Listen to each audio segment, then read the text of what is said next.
आज ही डाउनलोड करें Skymet mobile app, पूछे मौसम का हाल अपनी पसंदीदा भाषा में और रहे बाकियों से एक कदम आगे। नमस्ते दोस्तों, स्काईमेट वेदर में आप सभी का बहुत बहुत स्वागत है। मेरा नाम महेश फलावत है। आज 5 मई हो गई है और अगले 3-4-5 दिनों तक किस तरह का मौसम पूरे भारत में रहने वाला है उसके बारे में बात करेंगे। उससे पहले हम देखेंगे कि किस इलाके में कैसा तापमान रहा है। तापमान बहुत ज्यादा बढ़ गए हैं। नांडियाल जो रायलसीमा में है सबसे ज्यादा गर्म, अभी भी 46 डिग्री के आसपास यानी 46 डिग्री टेम्परेचर बना हुआ है। तो एक साइक्लोनिक सर्कुलेशन है जो इस तरह से सेंट्रल पाकिस्तान राजस्थान पर है, जिसके प्रभाव से आपने देखा होगा कि राजस्थान के दक्षिणी भागों में और गुजरात के कई इलाकों में बादल छाए हुए हैं और कई इलाकों में मेघ गर्जना जैसे हालात बने हुए हैं। तो आज हो सकता है कि दक्षिणी राजस्थान और गुजरात के कुछ इलाकों में मेघ गर्जना के साथ हल्की बौछारें देखने को मिले। बहुत ज्यादा वेदर एक्टिविटी नहीं होगी, लेकिन फिर भी कुछ ना कुछ वेदर एक्टिविटी वहां पर दिखाई दे रही है। उसके बाद ये 7 तारीख के आसपास जब वेदर एक्टिविटी बढ़ना शुरू हो जाएगी पूर्वी भारत और दक्षिणी भारत में, उस समय जो साइक्लोनिक सर्कुलेशन है वो इस तरह से बनेगा। छत्तीसगढ़ और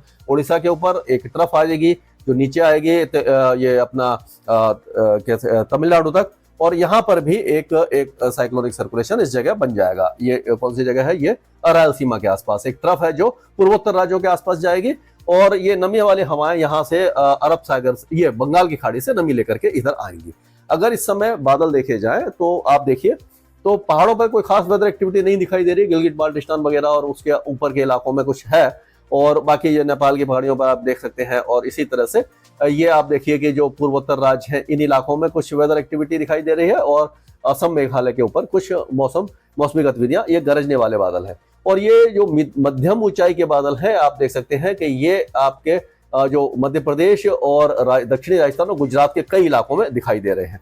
तो इस तरह की यहाँ पर जो बादल हैं ये मीडियम क्लाउड्स हैं, तो इसमें बहुत ज्यादा बारिश नहीं होती, लेकिन फिर भी कभी कभी थोड़ा से जब नीचे की तरफ आ जाते हैं तो ये कभी कभी ऐसा है कि बादलों की गरज वगैरह हो जाती है, बिजली चमक जाती है और हल्की कुछ देर के लिए बौछारें पड़ जाती है और तेज हवाएं भी चलती है। तो इस तरह का वेदर यहाँ पर दिखाई दे रहा है। अगर पिछले 24 घंटों में तापमान की बात करें तो नांदयाल जो और कुरनूल, कडप्पा, ये 3 जो स्टेशन है जो रायलसीमा में है वो सब 46 डिग्री के आसपास आप देख सकते हैं।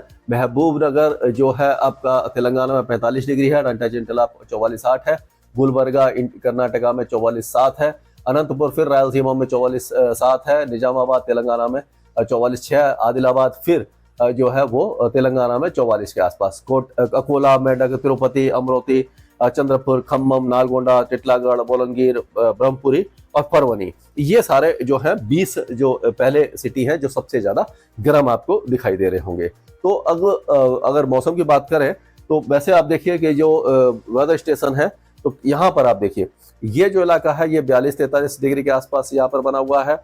यहाँ पर ये 44 और 45 और 46 डिग्री के आंकड़े कई जगह पर छुए हुए हैं। तो ये इलाका बहुत ज्यादा गर्म है, और ये गुजरात के भी कुछ इलाके में 40 डिग्री के ऊपर आए हुए हैं। तो ये जो रीजन है सबसे ज्यादा गर्म आपको दिखाई दे रहा होगा। अगर हम देखें पूरे भारत में 1 मार्च से लेकर के और 4 मई के बीच में किस तरह की बारिश हुई है, तो आप देखिए कि जो दक्षिण भारत है वो 70% की कमी के साथ है, और मध्य भारत में भी 66% की कमी है।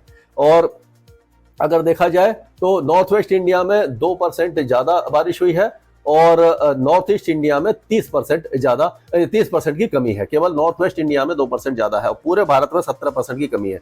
तो दक्षिण भारत में आप देखेंगे तो ज्यादातर सारे इलाके पीले कलर में है, लार्ज रेन डेफिशिएंट है, और केवल कोस्टल कर्नाटका और नॉर्थ इंटीरियर कर्नाटका डेफिशिएंट है।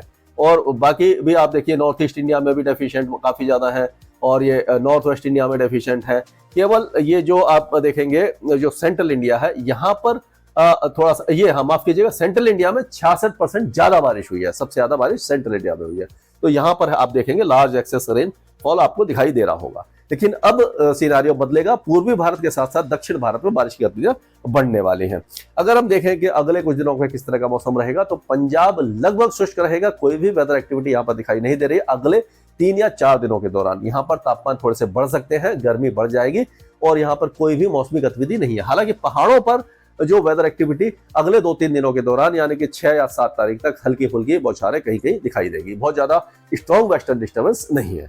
और हरियाणा और दिल्ली में भी मौसम लगभग साफ रहेगा, कोई भी मौसमी गतिविधि हमें खास दिखाई नहीं दे रही है। यहाँ पर भी हल्के फुल्के बादल छाएंगे, गर्मी बढ़ेगी, और दिल्ली ने फिर से 40 का आंकड़ा छुआ है ये मई में, और अब ये 40 डिग्री जो है वो नॉर्मल हो जाएगा कि 40 डिग्री जो टेम्परेचर है वो दिल्ली में कई जगह पर दिखाई देना शुरू हो जाएगा। अगर हम उत्तर प्रदेश की बात करते हैं तो उत्तर प्रदेश में अभी फिलहाल 6 तारीख तक तो कोई बारिश नहीं है। 7 तारीख से जो बारिश की गतिविधियां हैं वो आपको इस तरह से लखीमपुर खीरी से लेकर के ये जो इलाके हैं आपका बहराइच, श्रावस्ती, गोंडा, सिद्धार्थनगर, कुशीनगर, महाराजगंज, संत कबीर नगर, अंबेडकर नगर, गोरखपुर, देवरिया, आजमगढ़, मऊ, बलिया, गाजीपुर, जौनपुर, चंदौली, ये जो इलाके हैं यहाँ पर बारिश की गतिविधियां 7 तारीख को शुरू हो जाएंगी। अगर हम देखें तो ये 7 तारीख का वेदर है इस जगह पर इस तरह से। और हो सकता है फैजाबाद और वाराणसी, इलाहाबाद, ये जो इलाके हैं, प्रयागराज वगैरह, यहाँ पर भी बारिश की गतिविधियां शुरू हो सकती है। ये 7 तारीख का वेदर आपको दिखाई दे रहा होगा। और ये आप देखिए बिहार में, पूरे बिहार में बारिश की गतिविधियां 6 तारीख से ही शुरू हो जाएंगी और उसके बाद 7 तारीख होते होते पूरा बिहार कवर हो जाएगा और 8, 9, 10 तारीख तक यहाँ पर बारिश की गतिविधियां रहने वाली हैं। और बिहार में काफी अच्छी बारिश की संभावना नजर आ रही है। जो गर्मी है उससे राहत मिलेगी और जो सूखी धरती है उसको नमी मिलेगी। ये काफी अच्छा संकेत दिखाई दे रहा है। राजस्थान में अभी फिलहाल कोई मौसमी गतिविधि हमें दिखाई नहीं दे रही है। हालांकि ये जैसलमेर, जोधपुर, बाड़मेर, ये पूरे इलाके में बादल छाए हुए हैं, तो हो सकता है कि दक्षिणी इलाकों में जालौर, सिरोही, उदयपुर, चित्तौड़गढ़, इन इलाकों में मेघ गर्जना वगैरह थोड़ी बहुत हो जाए। सांचौर वगैरह में कोई खास वेदर एक्टिविटी हमें दिखाई नहीं दे रही है। तापमान अभी गर्म ही बने रहेंगे। और अगर मध्य प्रदेश की बात करें तो मध्य प्रदेश में भी कोई खास वेदर एक्टिविटी नहीं है, लेकिन ये बालाघाट, सिवनी, छिंदवाड़ा, बैतूल, ये जो इलाके हैं यहाँ पर अगले 2 दिनों के दौरान गरज चमक के साथ हल्की बौछारें आपको दिखाई देंगी। बाकी इलाके गर्म रहेंगे, शुष्क रहेंगे। और छत्तीसगढ़ में 6 तारीख को कुछ इलाकों में ये जैसे कि राजसमंद, दुर्ग, रायपुर, वलोद बाजार, धमतारी, कांकेर, यहाँ पर बादल गरज सकते हैं। 7 तारीख होते होते वेदर एक्टिविटी कई इलाकों में होगी, थोड़ी सी बढ़ जाएगी। 8 और 9 तारीख को भी कई इलाकों में मौसमी गतिविधियां आपको दिखाई देना शुरू हो यहाँ पर हो जाएंगी। अगर झारखंड की बात करें तो 7 तारीख को पूरे झारखंड में बारिश की संभावना है। 6 तारीख को जो केवल साहिबगंज, देवघर, दुमका, जमताड़ा, गिरडी, ये जो इलाके हैं यहाँ पर हल्की फुल्की बौछार रहेंगी। 7 और 8 तारीख को पूरे झारखंड में अच्छी बारिश की संभावना हमें नजर आ रही है। अगर हम उड़ीसा की बात करें तो उड़ीसा में जो 6 तारीख को कोस्टल एरियाज में हल्की फुल्की बारिश होगी। 7 और 8 तारीख को बारिश की गतिविधियां बढ़ जाएंगी। जैसे मैंने ये मैप में देखा था तो आप देखिए झारखंड में ये 7 तारीख का है, झारखंड में अच्छी बारिश है, पश्चिम बंगाल में अच्छी बारिश है, पूर्वोत्तर राज्यों में अच्छी बारिश है। उड़ीसा और जो दक्षिणी छत्तीसगढ़ है यहाँ पर भी 7 तारीख को काफी अच्छी बारिश की गतिविधियां दिखाई दे रही हैं। और आप देखेंगे तो ये 8 तारीख को भी उड़ीसा पूरे इलाके में बारिश की गतिविधियां रहेंगी और 8 तारीख होते होते जो बरेली के आसपास तक वेदर एक्टिविटी पहुंच जाएगी, जो उत्तर प्रदेश की हम बात कर रहे थे। तो यहाँ पर इस तरह का मौसम रहेगा। और अगर हम और आगे चलते हैं गुजरात की तरफ, तो गुजरात में कोई खास वेदर एक्टिविटी दिखाई नहीं दे रही है, लेकिन फिर भी हो सकता है कि ये कुछ इलाके हैं जैसे कि वलसाड़, तापी, ये जो इलाके यहाँ पर बादल वगैरह गरज जाएं और बाकी इलाकों में बादल छाए रह सकते हैं। बारिश की संभावना थोड़ी सी कम रही है। अगले 2 दिनों तक बादल मीडियम क्लाउड और हाई क्लाउड यहाँ पर आपको दिखाई देंगे। और अगर महाराष्ट्र की बात करें तो महाराष्ट्र के विदर्भ और मराठवाड़ा में 6 तारीख से बारिश की गतिविधियां शुरू हो जाएंगी और 7 तारीख को बारिश की गतिविधियां बढ़ जाएंगी, जैसे यहाँ पे आप देख सकते हैं। और ये 6 तारीख का है, ये विदर्भ के कुछ इलाके हैं। और 8 तारीख को ये आपका विदर्भ है के कुछ इलाके में बारिश रहेगी और बाकी इलाके लगभग सूखे रहेंगे। लेकिन ये छत्तीसगढ़ के कई इलाके बारिश देखेंगे। और जो बारिश की गतिविधियां हैं वो अगर हम दक्षिण भारत की बात करें तो दक्षिण भारत में आप देखिए कि तेलंगाना के कई इलाके 7 तारीख और 8 तारीख को बारिश देखेंगे। 9 तारीख तक बारिश की गतिविधियां कई इलाकों में दिखाई देगी।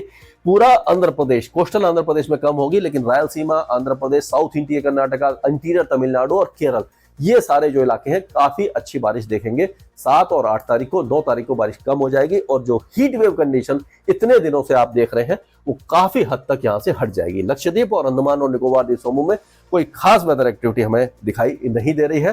तो कुल मिलाकर के हम कह सकते हैं कि दक्षिण भारत, मध्य भारत के कुछ इलाके, पूर्वी और उत्तर पूर्वी भारत में अच्छी बारिश है और बिहार के साथ साथ पूर्वी उत्तर प्रदेश और तराई के जो इलाके हैं उत्तर प्रदेश के, वहां पर भी अच्छी बारिश है। 8 तारीख से उत्तराखंड में भी बारिश की गतिविधियां शुरू हो सकती है। स्काई बेड वेदर में अभी के लिए इतना ही। मौसम से जुड़ी सटीक जानकारी और खबरों के लिए हमारे YouTube चैनल को सब्सक्राइब करें और बेल आइकन दबाकर हर खबर पर रखें नजर।